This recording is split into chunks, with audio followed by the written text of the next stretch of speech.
گزشتہ یہ عقیدہ ہمارے سامنے آیا تھا کہ ثواب اور عذاب قبر یہ حق ہے۔ مرنے کے بعد انسان کو اگر دفنا دیا جائے تو دفنانے کے بعد یا پھر جس حالت میں بھی ہو اس حالت میں اللہ پاک اس کی روح کا اس کے جسم کے ساتھ ایک خاص طرح کا تعلق قائم فرما دیتے ہیں، جس سے بندہ منکر نکیر کے سوالات کے جواب دے پاتا ہے۔ اس کے بعد اگر بندہ مومن ہو تو اس پر جنت کا معاملہ کیا جاتا ہے، جنت کی پیشی کی جاتی ہے اس کے پاس۔ اور اگر بندہ کافر ہو، مشرک ہو، فاسق ہو تو پھر عرض نار کا معاملہ ہوتا ہے اس پر۔ تو یہ ثواب اور عذاب قبر یہ بالکل برحق ہے۔ حضرت متکلم اسلام مولانا محمد الیاس رحمن حفظہ اللہ نے اپنی شرح میں فرمایا کہ اس عقیدے پر کہ اہل سنت والجماعت کے نزدیک باجماع بالاتفاق ثواب اور عذاب قبر کا عقیدہ برحق ہے۔ قرآن مجید کی 10 آیتیں اس پر دلیل ہے، اور حضور پاک صلی اللہ علیہ وآلہ وسلم کی 70 احادیث مبارکہ اس پر شاہد ہیں اور جو ہے اس کی دلیل ہے، اور اسی طرح امت کا اجماع بھی اس کی دلیل ہے۔ بعض نادان قسم کے لوگ ایسے ہیں چونکہ ان کو یہ بات سمجھ نہیں آتی کہ قبر میں جانے کے بعد کس طرح سے جب جسم گل سڑ جائے گا، مٹی میں مل جائے گا، ہڈیاں بوسیدہ ہو جائیں گی، تو اس کے بعد جو ہے ثواب اور عذاب کس طرح سے دیا جا سکتا ہے۔ چونکہ ان کی عقل کو یہ بات سمجھ نہیں آتی، اس بنیاد پر انہوں نے جو ہے اس عقیدے کا ہی انکار کر دیا۔ اور چونکہ اس عقیدے پر صراحت کے ساتھ احادیث موجود تھی، اسی لیے اپنی رائے کی حفاظت کے واسطے حدیث کا ہی انکار کر دیا کہ خود نہیں بدلتے قرآن کو بدل دیتے ہیں، خود نہیں بدلتے قرآن کو بدل دیتے ہیں۔ تو اپنی عقل کو بات سمجھ نہیں آ رہی تھی تو عقیدے کا انکار کر دیا، اور عقیدے پر احادیث شاہد تھیں، دلیل تھیں صراحت کے ساتھ پوری صاف انداز میں، تو احادیث کا ہی انکار کر دیا اور قرآن مجید کی آیتوں میں الٹ پھیر کر دی، معنی پلٹ دیا، احادیث کا بیجا تعبیرات کر دی قرآن پاک کی آیتوں کی۔ تو یہ گمراہ ہے، اور احادیث کا انکار کرنے کی وجہ سے جو ہے منکر حدیث ہیں، باجماع امت اسلام کے دائرے سے خارج ہے، اسلام کے دائرے سے باہر ہے۔ اسی لیے ایسے نظریات رکھنے والوں سے اپنے آپ کو بچانا چاہیے۔ جیسے ہمارے آج کے زمانے میں بعض لوگ اہل قرآن کے نام سے، الحق کے نام سے اس قسم کی دعوتیں چلاتے ہیں، تو ایسے جو قرآن اور سنت کے خلاف نظریات رکھنے والے جو لوگ ہیں، ان سے بچنا اور امت کو بچانا ہم میں سے ہر ایک کی ذمہ داری ہے۔ فرمایا وَالْقَبْرُ رَوْضَةٌ مِّن رِّيَاضِ الْجَنَّةِ أَوْ حُفْرَةٌ مِّن حُفَرِ النَّارِ، کہ قبر یا تو جنت کے باغوں میں سے ایک باغ ہے یا پھر جہنم کے گڑھوں میں سے ایک گڑھا ہے۔ اگر بندہ منکر نکیر کے سوالات کے جوابات ٹھیک دے، وہ مومن ہو، تو پھر اس پر جنت کی ہوائیں چلا دی جاتی ہیں۔ احادیث میں نبی علیہ السلام نے فرمایا کہ اسے جنتی لباس پہنا دو، جنتی بستر اس کے لیے بچھا دو، جنت کی ہوائیں اس کے لیے چلا دو، تو یہ جنت کی پیشی ہوتی ہے اس پر۔ اسی کو کہتے ہیں عرض جنت کا معاملہ۔ اسی لیے فرمایا گیا کہ جنت کے باغوں میں سے ایک باغ بن جائے گا۔ یا پھر اگر بندہ کافر ہو، بے ایمان ہو، تو پھر جہنم کی جو ہے اثر اس کے اوپر شروع کر دیا جاتا ہے، جہنم کے آثار اس کے اوپر جو ہے لگا دیے جاتے ہیں، جس کی وجہ سے اس کی قبر جہنم کے گڑھوں میں سے ایک گڑھا بن جاتی ہے۔ اسی طرح معلوم ہوا اس عقیدے سے کہ قبر میں ایک خاص قسم کی حیات ہوتی ہے۔ اب دیکھیں یہ غیبی حقیقت ہے، اور غیبی حقیقت اس دنیا میں جیتے جی ہمیں سمجھ نہیں آتی۔ غیبی حقیقتیں جو ہوتی ہیں اس دنیا میں جیتے جی ہمیں غیبی حقیقتیں سمجھ میں نہیں آ سکتی، اس کے لیے مرنا پڑے گا۔ بہت ساری چیزیں مرنے کے بعد آدمی کو سمجھ میں آتی ہیں۔ تو غیب کی باتیں ہیں اللہ نے قرآن مجید میں بیان فرما دی، اللہ کے حبیب علیہ السلام نے وحی کی بنیاد پر احادیث مبارکہ میں بیان فرماتی ہیں، اسی لیے اہل ایمان ان حقیقتوں کو مانتے ہیں۔ تو قبر کے اندر ایک خاص قسم کی حیات جو ہے انسان کو عطا ہوتی ہے، جس کی وجہ سے اس کا ثواب یا عذاب کا سلسلہ وہیں سے شروع ہو جاتا ہے۔ قبر سے ہی ثواب یا عذاب کا سلسلہ بندے کے لیے شروع ہو جاتا ہے۔ اب دیکھیں ایک حیات ہے عام ایمان والے بندوں کی، عام انسانوں کی ایک حیات ہے جو میں نے ابھی بیان کر دی کہ اللہ پاک روح کا جسم کے ساتھ ایک خاص قسم کا تعلق قائم فرما دیتے ہیں، جس سے بندہ منکر نکیر کے سوالات کے جوابات دے سکے، اور اس کے بعد اس پر جنت یا جہنم کا فیصلہ اللہ کی طرف سے ہو جاتا ہے، عرض جنت یا عرض نار کا معاملہ شروع ہو جاتا ہے۔ تو یہ ایک عام حیات ہوتی ہے برزخ کی، جو عام مومنوں کے لیے ہوتی ہے۔ اس سے اوپر اٹھ کر تھوڑی سی خاص حیات وہ اس امت کے اولیاء کرام کے لیے ہوتی ہے، اور اس سے بھی اوپر بڑھ کر اور بھی زیادہ خاص حیات وہ امت کے جو صدیقین حضرات ہوتے ہیں ان حضرات کے لیے اور بھی خاص حیات اللہ کی طرف سے انعام کے طور پر عطا کی جاتی ہے۔ اور اس سے بڑھ کر خاص حیات جو ہوتی ہے وہ شہیدوں کو اللہ پاک عطا فرماتے ہیں۔ قرآن مجید میں اللہ رب العالمین نے فرمایا لا تقولوا لمن يقتل في سبيل الله اموات بل احیاء، کہ جو لوگ اللہ کے راستے میں شہید ہو جائیں تم ان کو مردہ نہ کہو، بل احیاء، بلکہ تم ان کو زندہ کہو، وہ زندہ ہے۔ اور اسی طرح جو ہے چوتھے پارے میں اللہ نے فرمایا کہ یرزقون عند ربک، کہ ان کو تمہارے پروردگار کی جانب سے جو ہے روزی عطا کی جاتی ہے۔ تو اللہ نے قرآن مجید کی ان آیتوں میں شہداء کی حیات کی گواہی اللہ نے دی ہے۔ اب ہمیں یہ حیات سمجھ میں آئے یا سمجھ میں نہ آئے، قرآن کی آیت کہتی ہے، اسی لیے ہم ایمان والے کو مانتے ہیں، کوئی مانے نہ مانے، جو ایمان والے ہیں وہ اس حقیقت کو مانتے ہیں۔ اس لیے کہ ہمارا ایمان ہماری عقل پر نہیں ہے، ہمارا ایمان وحی پر ہے، اللہ کی وحی پر ہے۔ جو اللہ کی وحی ہم سے کہتی ہے ہم وہ بات مانیں گے، اس پر ایمان لائیں گے۔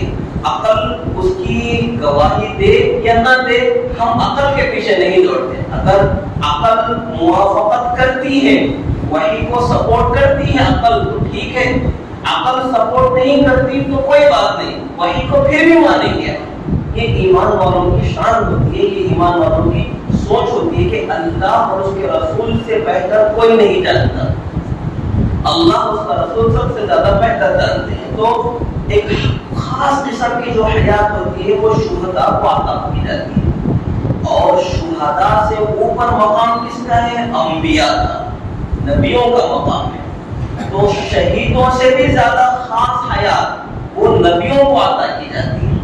تو اس آیت کریمہ سے سورہ بقرہ کی جو آیت میں نے آپ کے سامنے پڑھی کہ لا تقولوا لمن يقتل في سبيل الله اموات بل احیاء، کہ اللہ کی راہ میں جو شہید ہو جائے، اللہ کی خاطر جو اپنی جان قربان کر دے، اللہ کی خاطر جو اپنا خون بہا دے، تو ایسوں کو تم مردہ نہ کہو بلکہ تم انہیں زندہ کہو، وہ زندہ ہیں اور اللہ کی طرف سے ان کو روزی دی جا رہی ہے۔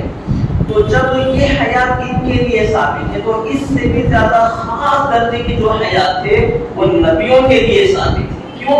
اس لیے کہ نبیوں کا مقام اور مرتبہ شہیدوں سے بھی زیادہ ہے. شہیدوں سے بہت بلند مقام ہے نبی کا. تو جب نبوت کے فیض سے، نبوت کی برکت سے، نبوت کے صدقے شہید کو اتنا بڑا مقام عطا کیا جا رہا ہے تو پھر نبوت کو کتنا بڑا مقام عطا کیا جائے گا اللہ کی طرف سے. تو اس آیت سے جس طرح شہید کی حیات ثابت ہوتی ہے اس سے بھی زیادہ نبی کی حیات ثابت ہوتی ہے. اسی لیے اہل سنت اور جماعت کا یہ اتفاقی اور اجماعی نظریہ ہے، عقیدہ ہے کہ اللہ کے نبی حضرت محمد مصطفیٰ صلی اللہ علیہ وآلہ وسلم اپنی قبر مبارک میں زندہ ہے. حضور اپنی مبارک قبر میں حضور زندہ ہے. اور آیت کریمہ کے سامنے پیش کر دی. اللہ کے نبی علیہ السلام نے احادیث میں فرمایا الانبیاء احیاء فی قبورہم، کہ جو انبیاء ہوتے ہیں وہ اپنی قبروں میں زندہ ہوتے ہیں. یصلون، نماز پڑھ رہے ہوتے ہیں. انبیاء نبی اپنے قبروں میں زندہ ہوتے ہیں اور نماز پڑھ رہے ہوتے ہیں. ابو داؤد کی ایک روایت میں اللہ کے نبی علیہ السلام نے فرمایا ان اللہ عز وجل قد حرم علی الارض اجساد الانبیاء، کہ اللہ رب العالمین نے زمین پر نبیوں کے جسموں کو کھانا حرام کر دیا ہے. کہ یہ زمین نبی کے جسم کو نہیں کھا سکتی، نبی کے جسم کو زمین نہیں کھا سکتی جتنا بھی عرصہ گزر جائے. دوسرے لوگوں کی جسموں کو دیکھو آپ زمین میں ڈالو، کچھ وقت کے بعد زمین کھا لے گی ان کو، ان کی ہڈیوں تک کو بھی کھا لے گی وقت گزرنے کے بعد. لیکن نبی کی یہ اللہ نے مقام بیان فرمایا کہ جو ہے زمین پر اللہ نے نبیوں کے جسموں کو کھانا حرام فرما دیا.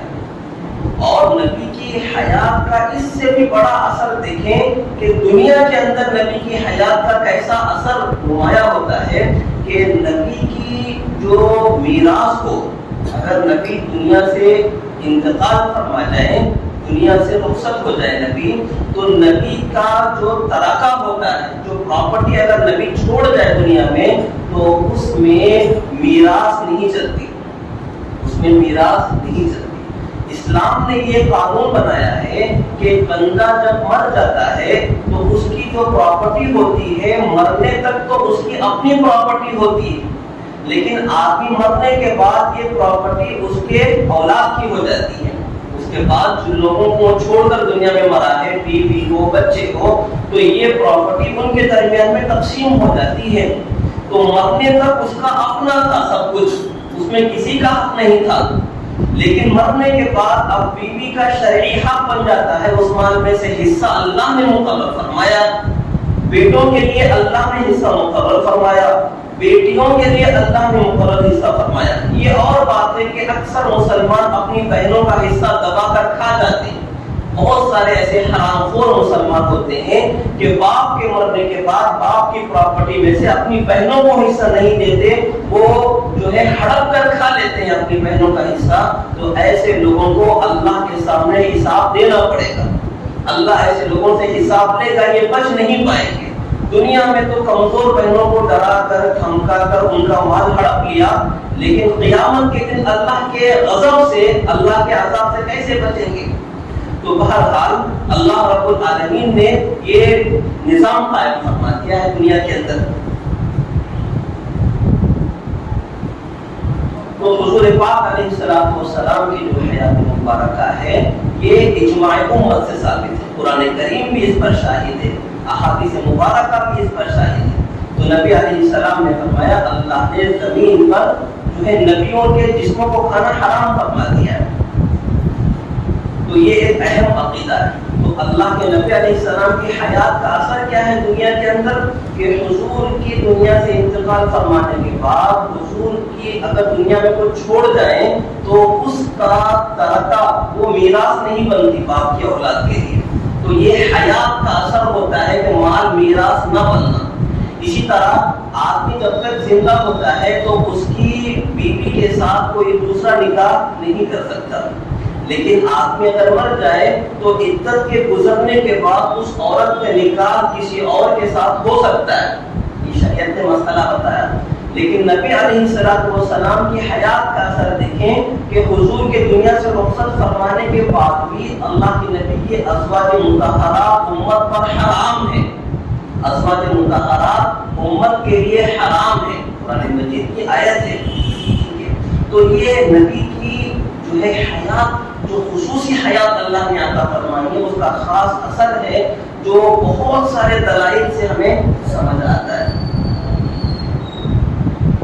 اسی طرح آگے فرمایا وَنُؤْمِنُ بِالْبَعْثِ، اور ایک دن آنے والا ہے آخرت کا دن، جس دن سارے انسانوں کو دوبارہ اللہ قبروں سے زندہ کر کے اٹھا دیں گے، اللہ دوبارہ سب کو اپنے قبروں سے اٹھائیں گے۔ آخرت کا دن، ہم اس دن پر ایمان رکھتے ہیں کہ ایک دن آنے والا ہے جس دن سب کو جو ہے سارے مردوں کو زمین سے اٹھایا جائے گا، اس دن کے آنے پر ہم ایمان رکھتے ہیں۔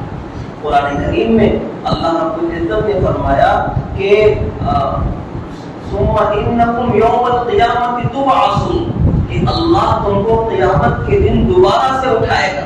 ہم مر جائیں گے تو قیامت کے دن اللہ دوبارہ سے ہمیں اٹھائیں گے۔ اور پھر وجزاء الاعمال یوم القیامہ، اور قیامت کے دن اعمال کا بدلہ دیا جائے گا، اس پر بھی ہمارا ایمان ہے۔ والعرض، اللہ کے سامنے پیشی ہونا ہے، قیامت کے دن اللہ کے حضور ہم سب کو پیش ہونا ہے۔ قرآن کریم نے فرمایا کہ یوم یقوم الناس لرب العالمین، کہ سارے کے سارے انسان اللہ رب العالمین کے سامنے کھڑے ہوں گے قیامت کے دن، تو اللہ کے سامنے پیش ہونا ہے اس دن، اس پر بھی اہل ایمان کا یقین ہے۔ والحساب، اور قیامت کے دن حساب کتاب لیا جائے گا، جو کچھ دنیا میں کیا ہے ان سب کا حساب کتاب قیامت کے دن اللہ کے حضور دینا پڑے گا۔ اللہ نے قرآن میں فرمایا ان اللہ سریع الحساب، اللہ پاک بہت تیز حساب لینے والے ہیں انسانوں سے۔ وقراءۃ الکتاب، اور نامہ اعمال پڑھا جائے گا، حشر کے میدان میں ہر بندے کا نامہ اعمال پڑھ کر سنایا جائے گا، جو کچھ زندگی میں کیا تھا وہ سارا کا سارا کھل کر آدمی کے سامنے آ جائے گا۔ والثواب والعقاب، اور اس کے بعد ثواب ہوگا یا پھر عذاب ہوگا۔ اگر بندہ جو ہے اللہ کو راضی کرنے والے اعمال لے کر جائے گا، وہ اللہ پاک اسے جنت کی شکل میں ثواب عطا فرمائیں گے، بدلہ عطا فرمائیں گے، اور اگر اللہ کو ناراض کرنے والے اعمال لے کر جائے گا تو پھر اسے جہنم کی شکل میں عذاب میں ڈال دیا جائے گا۔ والصراط، اور پل صراط قائم کیا جائے گا، جہنم کے اوپر ایک پل ہوگا جو ہے تلوار سے زیادہ تیز، دھاگے سے زیادہ باریک ہوگا، بال سے زیادہ باریک اور تلوار سے زیادہ تیز ہوگا، اس پر سے گزر کر جانا پڑے گا۔ تو جو ایمان والے لوگ ہوں گے وہ بہت تیزی کے ساتھ اس پر سے گزر جائیں گے، کوئی بجلی کی طرح گزر جائے گا، بہت تیز گزر جائیں گے اس کے اوپر سے۔ اور جو کافر لوگ ہوں گے یا فاسق لوگ ہوں گے اس پر سے نیچے گر جائیں گے، اس پر سے چل نہیں پائیں گے۔